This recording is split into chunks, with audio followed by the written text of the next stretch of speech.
Hello everyone, this is Gaurang Raje, and in this video we'll be looking at displaying 0 to 9 numbers as a counter on a 7-segment display interfaced with 8051 microcontroller. So let's get right into it. So for this one, we'll first need to understand the internal structure of 7-segment displays or SSDs. As we can see here, the numeric display is made up of 7 segments plus a decimal point. So a 7-segment display module consists of 8 LEDs internally as shown here. These modules can come in two varieties, either common anode or common cathode. Common anode means that all the anodes of the LEDs are connected together as a common pin, whereas common cathode means that all the cathodes are connected together as a common pin. For common anode configuration, we have a common VCC supply and we give ground to each of the pins to make the segments glow. On the other hand, common cathode has common ground and uses VCC supply to each pin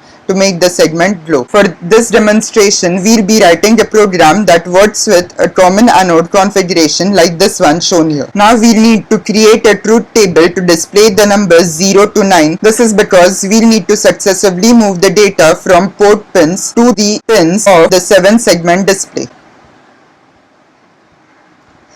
To start with the truth table, we'll first assign each pin of port 0 to each of the segments that we'll be using. So pin 0.0 is assigned to G, pin 0.1 is assigned to the F segment, and so on. Now we can write the binary code for each of the numbers. So as a demonstration, let's create the binary representation to display the number 3. To display 3, we'll need the segments A, B, C, D and G to glow. So the binary representation will be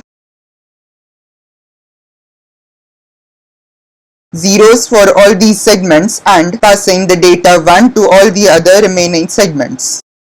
Similarly, we can create the binary representation for all the values to be displayed. Now that we are done with the binary representation, we'll need to convert all of these to hex values. This is because we'll be moving the data in the form of hex from port 0 to the SSD pins. So considering the example of the number 3 to be displayed on the SSD, to convert it into hex value, we first need to keep in mind that the pin 0.7 will serve as the MSB and the pin 0.0 will serve as the LSB. So we'll need to look at the number in the reverse order. So considering this binary representation in the reverse order, the higher nibble will give us 8 and the lower nibble will give us 6. So the hex value will be 86H. Similarly, we can have the hex value for all the displays. Once we have the hex values, we can move on to program them in Keil MuVision software. So now for the program that I've written, I'm already in the debug session window. The procedure up to this point is same as the previous video. Now here first we are programming the port 0 to output mode by moving data 00H to it. Then we are successively moving the hex values that we have calculated to port 0 with a delay between each of them. For the delay, we are again using the ACALL instruction. So we are moving the value 81H for displaying 0, then calling a delay, then moving the value CFH to display 1 and then again calling a delay, and so on. At the end of this procedure, we are looping back up to again restart the counter. For the delay subroutine, we have an approximate delay of 1 second using the counters 255, 255 and 5. However, in practical sense, the delay will depend on your hardware as well, so we can tweak these values. Now if we run the program, we cannot actually see the values displayed on the SSD inside the simulation. So we can go to the peripherals menu and select IO port 0, and in this menu we can see the changing hex values for our program.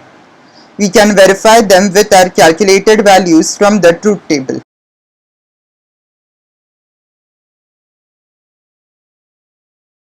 To verify our time delay, we can go to the logic analyzer and let our waveform run for at least one full cycle. Then we can use the scroll wheel to freeze the waveform. Then we can click at a certain point of the waveform to set a reference line and then go to a similar part further on in the waveform and then hover over it with our cursor. This will show the value of time delay delta which is given as D. This delta value should be approximately 10 seconds of delay between one full cycle. This gives us a time delay of 1 second between each display. For my system, I am getting a time delay of 11.65 seconds. So this has been a program for 8051 microcontroller to count up from 0 to 9 using an SSD display interfaced with 8051. Thank you.